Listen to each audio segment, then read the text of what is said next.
नमस्कार दोस्तों, radian learning के इस ऑनलाइन प्लेटफॉर्म पर आपका स्वागत है।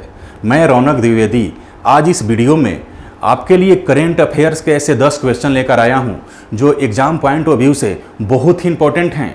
तो बिना देरी किए आज के हम अपने पहले सवाल पर चलते हैं। तो आज का हमारा जो पहला सवाल है वो है, निम्नलिखित में से किस मेमोरियल का नया नाम prime minister museum and library रखा गया है? जी हाँ, तो इस सवाल का जो हमारा पहला ऑप्शन है वो है राज संग्रहालय लखनऊ, दूसरा ऑप्शन है कलकत्ता इंपीरियल संग्रहालय, और तीसरा जो है राष्ट्रीय संग्रहालय, और जो चौथा है वह है Nehru memorial museum and library. और इस सवाल का जो सही उत्तर है वो है डी, यानी कि चौथा, Nehru memorial museum and library. ठीक है, जी हाँ, राजधानी दिल्ली में स्थित Nehru memorial museum and library का नया नाम प्राइम मिनिस्टर म्यूजियम एवं लाइब्रेरी कर दिया गया है। इस नए नाम की घोषणा 16 जून 2023 को की गई, जबकि इसे जनता के लिए 21 अप्रैल 2022 को ही खोल दिया गया था।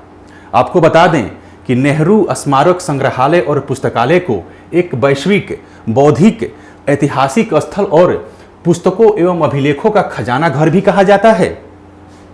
इसकी स्थापना 1964 में जवाहरलाल नेहरू के देहांत के उपरांत किया गया था।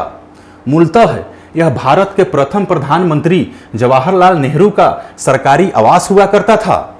हालांकि अब इस संग्रहालय को पुनर्निर्मित और नवीनीकृत करके इसमें जवाहरलाल नेहरू के जीवन और योगदान को तकनीकी रूप से उन्नत प्रदर्शन के साथ अपडेट किया गया है। यह क्वेश्चन तो आपको समझ में आ गया होगा। तो अब हम चलते हैं अपने अगले क्वेश्चन पर। हमारा जो अगला क्वेश्चन है, यानी कि दूसरा क्वेश्चन, निम्नलिखित में से किसे ब्रिटेन ने पाकिस्तान में अपनी पहली महिला ब्रिटिश उच्चायुक्त नियुक्त किया है? तो इस सवाल का जो हमारा पहला ऑप्शन है वह है प्रियंका जोशी, दूसरा जो ऑप्शन है जूड टेरी, और तीसरा जो ऑप्शन है अमाल क्लूनी, और चौथा जो है वो है जेन मैरियट। और इस सवाल का जो उत्तर है, सही जो उत्तर है वो है डी, यानी कि जेन मैरियट। जी हाँ, ब्रिटेन ने पाकिस्तान में अपनी जिस पहली महिला को उच्चायुक्त नियुक्त किया है उनका नाम जेन मैरियट है। मैरियट को ब्रिटेन ने 15 जून 2023 को पाकिस्तान में अपना पहला नया उच्चायुक्त नियुक्त किया है। मैरियट जो थी वह पाकिस्तान में ब्रिटेन की पहली महिला ब्रिटिश उच्चायुक्त होंगी। उनसे पहले इस पद पर क्रिश्चियन टर्नर कार्यरत थे। वहीं मैरियट इस नियुक्ति से पहले यानी सितंबर 2019 से केन्या में ब्रिटिश उच्चायुक्त थीं, जबकि केन्या में राजदूत बनने से पहले जेन मैरियट यूके की संयुक्त अंतर्राष्ट्रीय आतंकवाद रोधी इकाई की डायरेक्टर थीं। तो ये सवाल भी आपको समझ में आ गया होगा। अब हम चलते हैं अपने अगले सवाल पर, यानी कि तीसरे सवाल पर। तीसरा सवाल भी बहुत इंपॉर्टेंट है और एग्जाम में आने वाले हैं। तो चलते हैं अपने तीसरे सवाल पर। हमारा तीसरा जो सवाल है वह है, किस राज्य में जेलों का नाम बदलकर सुधार गृह किया गया है? जी हाँ, जेलों का नाम जो है अब सुधार गृह हो जाएगा। इस सवाल का जो हमने पहला ऑप्शन लिया है वो है, पहला जो है मध्य प्रदेश, दूसरा जो है उत्तर प्रदेश, तीसरा जो है आंध्र प्रदेश, और चौथा जो है वह है हिमाचल प्रदेश। और इस सवाल का जो सही उत्तर होगा वह होगा बी, यानी कि उत्तर प्रदेश। जी हाँ, अब देश के सबसे बड़े राज्य उत्तर प्रदेश के जेलों को जेल नहीं बल्कि सुधार गृह कहा जाएगा। राज्य के मुख्यमंत्री योगी जी का कहना है कि जेल अधिनियम 1984 का उद्देश्य अपराधियों को अनुशासित तरीके से हिरासत में रखना है, लेकिन हमें सुधार और पुनर्वास पर भी ध्यान देना है। जी हाँ, ये बहुत अच्छी बात है और योगी जी ने अपने जेलों का नाम बदलकर सुधार गृह कर दिया। ये बहुत अच्छी बात है, क्योंकि जेलों में अपराधियों को सुधारने के लिए ही रखा जाता है, तो उसका नाम सुधार गृह है तो कोई दिक्कत नहीं है, बहुत अच्छी बात है ये। चलते हम अपने अगले क्वेश्चन पर। हमारा जो चौथा क्वेश्चन है वह है, इनमें से किस राज्य ने धर्मांतरण विरोधी कानून को खत्म करने का फैसला किया है? जी हाँ, ये बहुत ही नया और अच्छा सवाल है ये, जो हो सकता है कि आपके किसी भी एग्जाम में आ जाएं, आने वाले किसी प्रतियोगी परीक्षा में आ जाएं। तो हमारा जो ये सवाल है, इस सवाल का जो पहला ऑप्शन है वो है केरल।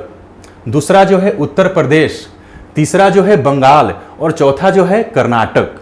और इस सवाल का जो सही उत्तर है वो है कर्नाटक। जी हाँ, सिद्धारमैया के नेतृत्व वाली कर्नाटक की कांग्रेस सरकार ने धर्मांतरण विरोधी कानून को रद्द करने का फैसला किया है और यह फैसला 15 जून 2023 को बंगलुरु में आयोजित राज्य कैबिनेट की बैठक में लिया गया और इस पर मुहर लगाई गई कि आज के बाद राज्य में जो धर्मांतरण विरोधी कानून जो था अब वो खत्म कर दिया जाएगा। अब हम चलते हैं अपने अगले क्वेश्चन पर। हमारा जो अगला क्वेश्चन है वो है, इनमें से किस राज्य को अंतरराष्ट्रीय ग्रीन एप्पल अवार्ड से सम्मानित किया गया है? जी हाँ, ये सवाल भी बहुत ही इंपॉर्टेंट है, बहुत ही बढ़िया सवाल है और ये एग्जाम पॉइंट ऑफ व्यू से बहुत ही इंपॉर्टेंट है, ये आ सकता है। इस सवाल को आप ध्यान से देखिएगा, ध्यान से सुनिएगा और कॉपी पेन भी रखिएगा। हो सकता है आपको नोट करने की आवश्यकता पड़े तो नोट भी करिएगा। तो हम चलते हैं अपने इस सवाल पर।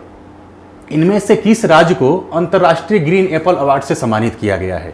तो हमने जो ऑप्शन लिया है, पहला ऑप्शन है तेलंगाना, दूसरा जो है उत्तराखंड, तीसरा जो है नई दिल्ली और चौथा है हिमाचल प्रदेश। और इस सवाल का जो सही जवाब है, सही उत्तर जो है वो है तेलंगाना, यानी कि ऑप्शन ए। जी हाँ, शहरी और रियल एस्टेट क्षेत्र श्रेणी में तेलंगाना को सुंदर इमारतों के लिए अंतरराष्ट्रीय ग्रीन एप्पल अवार्ड से सम्मानित किया गया है। यह पहली बार है, पहली बार भारत में किसी इमारत या संरचना को ये प्रतिष्ठित पुरस्कार मिले हैं। यह पुरस्कार वैश्विक पर्यावरणीय सर्वोत्तम प्रथाओं को पहचानने और बढ़ावा देने के लिए लंदन में स्थित एक स्वतंत्र गैर लाभकारी संगठन द ग्रीन ऑर्गेनाइजेशन द्वारा प्रति वर्ष प्रस्तुत किए जाते हैं। ये तो आपको समझ में आ गया। अब हम जान लेते हैं कि तेलंगाना से जिन 5 इमारतें और संरचनाएं को, जो संरचनाएं हैं जिनको चयनित किया गया है, जिनका चयन हुआ है, उनका नाम क्या क्या है? तो हमारा जो पहला नाम है इसमें, यह है मोज्जम जाही बाजार। ये विरासत श्रेणी में आती है, यानी कि इसका चयन किया गया है किसके लिए? अंतर्राष्ट्रीय ग्रीन एप्पल अवार्ड के लिए। हमारा जो दूसरा इसमें नाम है वो है दुर्गम चेरुवु केबल ब्रिज। ये ब्रिज श्रेणी में आती है, इसको भी अंतर्राष्ट्रीय ग्रीन एप्पल अवार्ड से सम्मानित करने के लिए चुना गया है। इसमें जो तीसरा है वो है BR अंबेडकर तेलंगाना राज्य सचिवालय भवन, जो सौंदर्य की दृष्टि से डिजाइन किए गए कार्यालय और कार्य क्षेत्र श्रेणी के अंतर्गत आता है। ठीक है। चौथा जो है वो है तेलंगाना पुलिस का एकीकृत कमांड कंट्रोल सेंटर, जो एक विशिष्ट प्रकार का कार्यालय है। ठीक है। इसमें जो पांचवा जो है वो है यादाद्री मंदिर। यादाद्री मंदिर उत्कृष्ट धार्मिक संरचनाओं की श्रेणी में आता है ये, और इसे भी अंतर्राष्ट्रीय ग्रीन एप्पल अवार्ड से सम्मानित करने के लिए चुना गया है। ये सवाल बहुत इंपॉर्टेंट है, बहुत ही बढ़िया है। इसमें कई तरह के सवाल निकल कर आए हुए हैं, तो आप इस सवाल को भी अपने दिलो दिमाग में नोट कर लीजिएगा। कॉपी पेन लेकर हो सके तो वहां भी नोट कर लीजिएगा। अब हम चलते हैं अपने अगले सवाल पर।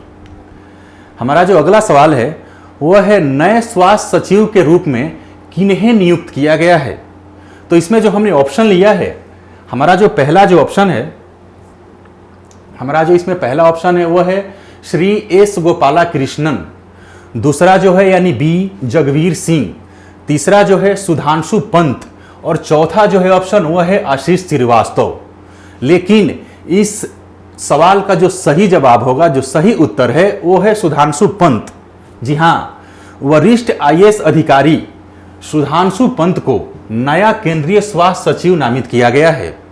राजस्थान कैडर से 1991 बैच के IAS अधिकारी पंत मौजूदा समय में बंदरगाह, जहाज रानी और जल मार्ग मंत्रालय के सचिव हैं, लेकिन अब उन्हें स्वास्थ्य एवं परिवार कल्याण विभाग में ऑफिसर ऑन स्पेशल ड्यूटी के तौर पर नियुक्त किया गया है।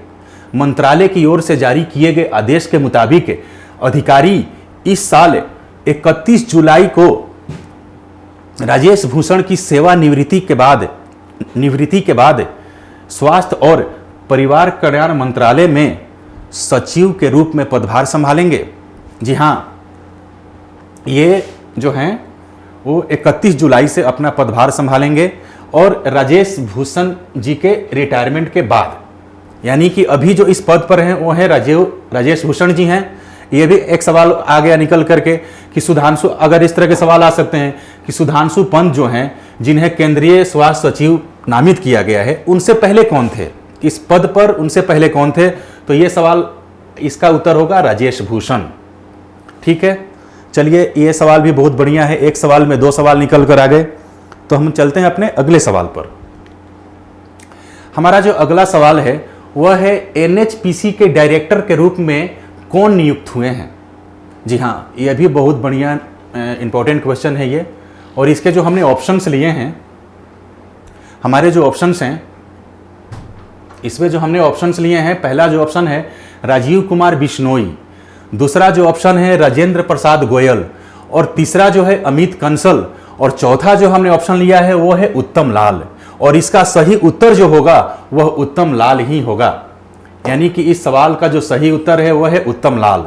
भारत सरकार के आदेश के अनुसार एनएचपीसी,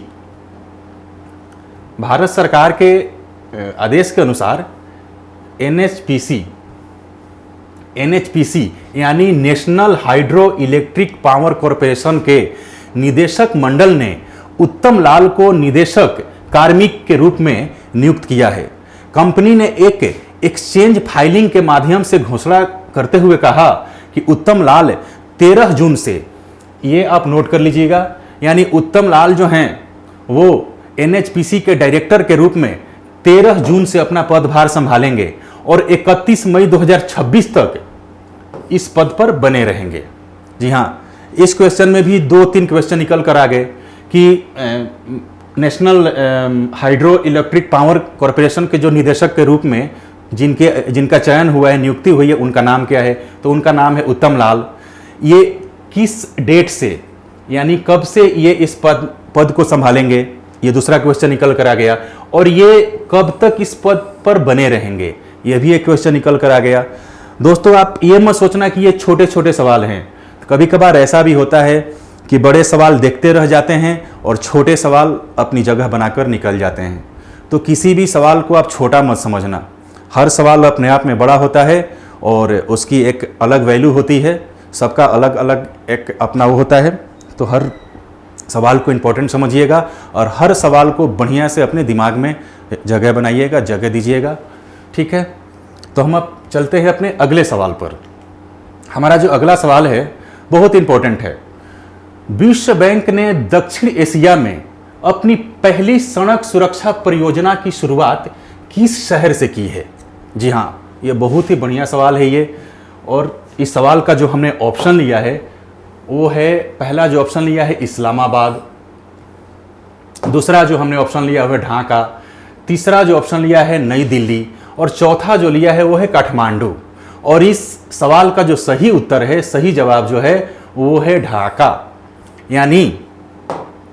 यानी कि विश्व बैंक ने ढाका में बांग्लादेश सरकार के साथ 358 मिलियन अमेरिकी डॉलर के वित्तीय समझौते के साथ दक्षिण एशिया में सड़क सुरक्षा के लिए पूरी तरह से समर्पित अपनी पहली परियोजना शुरू की है। जी हाँ, इस परियोजना का उद्देश्य उच्च जोखिम वाले राजमार्गों, जिला सड़कों और चुनिंदा शहरों में सड़क दुर्घटनाओं के कारण होने वाली मौतों और चोटों को कम करना है। यह परियोजना बांग्लादेश में 2 राष्ट्रीय राजमार्गों गाजीपुर एलेंगा N4 और नाटोर नवाबगंज N6 पर केंद्रित होगी। जी हाँ, ये भी जो आपका सवाल है बहुत इंपॉर्टेंट है, बहुत ही बढ़िया है। आप इसको भी अपने कॉपी किताब रखिएगा अपने पास, कॉपी पेन, और इसको नोट कर लीजिएगा। अब हम चलते हैं अपने 9वें और बहुत इंपॉर्टेंट सवाल पर। हमारा जो 9वां सवाल है वह है, कौन सा देश 2025 में प्रशासनिक सुधारों पर IIAS सम्मेलन की मेजबानी करेगा? जी हाँ, ये बहुत ही बढ़िया सवाल है। तो इस सवाल का जो हमने ऑप्शन लिया है, हमारा जो पहला ऑप्शन है वो है भारत, दूसरा जो ऑप्शन है अमेरिका, तीसरा जो है चीन, और चौथा जो है ब्रिटेन। और इस सवाल का जो सही उत्तर है, सही जवाब जो है वो है भारत, यानी कि भारत। भारत जो है 2025 में प्रशासनिक सुधारों पर IIAS सम्मेलन की मेजबानी करेगा। जी हाँ, भारत जो है फरवरी 2025 में केरल के कोची में IIAS यानी international institute of administrative sciences के वार्षिक सम्मेलन की मेजबानी करेगा। IIAS के 2025 वार्षिक सम्मेलन में 30 सदस्य देशों, 18 राष्ट्रीय अनुभागों और सदस्य राष्ट्रों के 50 से अधिक IIAS विश्वविद्यालयों, सार्वजनिक प्रशासन संस्थानों द्वारा भाग लिया जाएगा। वर्ष 2030 में स्थापित IIAS सदस्य देशों, राष्ट्रीय अनुभागों और शैक्षणिक अनुसंधान केंद्रों का एक संघ है जो बेल्जियम के ब्रुसेल्स में स्थित मुख्यालय के साथ संयुक्त रूप से भारत की दैनिक नीतिगत चुनौतियों के लिए लोक प्रशासन समाधानों का विस्तार करता है। जी हाँ, तो इस क्वेश्चन में भी आपको कई क्वेश्चन निकल कर आ गए। अब हम चलते हैं अपने अगले क्वेश्चन पर, यानी कि अगला और अंतिम क्वेश्चन, और बहुत ही इंपॉर्टेंट क्वेश्चन है ये, एग्जाम पॉइंट ऑफ व्यू से बहुत ही बढ़िया क्वेश्चन है ये, और ये बहुत ही ये अपने आप में करंट अफेयर्स तो है ही, एकदम लेटेस्ट क्वेश्चन है ये। तो हमारा जो पहला क्वेश्चन है, अंतिम जो क्वेश्चन है वो है, महाराष्ट्र राज्य बस की पहली महिला ड्राइवर कौन बनी है?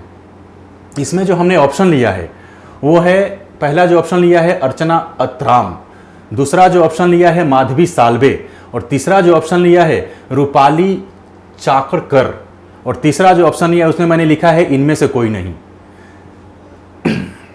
वैसे इस सवाल का जो सही उत्तर है वो है ए, यानी कि अर्चना अत्राम। अर्चना अत्राम जो है नांदेड़ के कीवर स्थित सकरानी गांव की रहने वाली हैं, और इनको महाराष्ट्र सरकार द्वारा महाराष्ट्र सड़क परिवहन की पहली महिला बस चालक ये बनी हैं। ठीक है, अर्चना साल 2019 से ड्राइवर पद के लिए चुनी गई थी। आपको बता दें कि महाराष्ट्र में स्टेट बस सेवा की शुरुआत 1984 में अहमदनगर से पुणे के बीच हुई थी। ये भी एक सवाल निकल कर आ गया कि महाराष्ट्र में स्टेट बस सेवा की शुरुआत कब हुई थी, तो वो 1948 में हुई थी। और कहाँ से कहाँ तक हुई थी, तो ये अहमदनगर से पुणे के बीच हुई थी। ये भी एक आपका सवाल निकल कर आ गया, और बहुत इंपॉर्टेंट सवाल निकल कर आ गया। महाराष्ट्र स्टेट बस सर्विस के इतिहास में पहली बार महिला ड्राइवरों की भर्ती करने की प्रक्रिया शुरू की गई है, जिसमें अर्चना के साथ ड्राइवर पद के लिए कुल 100 महिलाएं चुनी गईं। अर्चना पुणे जिले के सासवड़ से जेजोरी रूट पर बस चलाती हैं। जी हाँ, तो ये आज का हमारा आखिरी क्वेश्चन था, बहुत इंपॉर्टेंट क्वेश्चन था, आने वाला क्वेश्चन है, आप इसे भी अपने दिलो दिमाग में नोट कर लीजिए। और आज का जो क्लास है हम यहीं पर ख़त्म करेंगे। हम फिर अगले दिन मिलेंगे ऐसे 10 सवाल लेकर के, जो एग्ज़ाम पॉइंट ऑफ व्यू से बहुत इंपॉर्टेंट होंगे, आने वाले होंगे। तो आप हमारे साथ जुड़े रहिएगा, और अगली जब हमारी वीडियो आएगी आप उसे भी देखिएगा, शेयर करिएगा, लाइक करिएगा, और हमारे साथ जुड़े रहिएगा। धन्यवाद।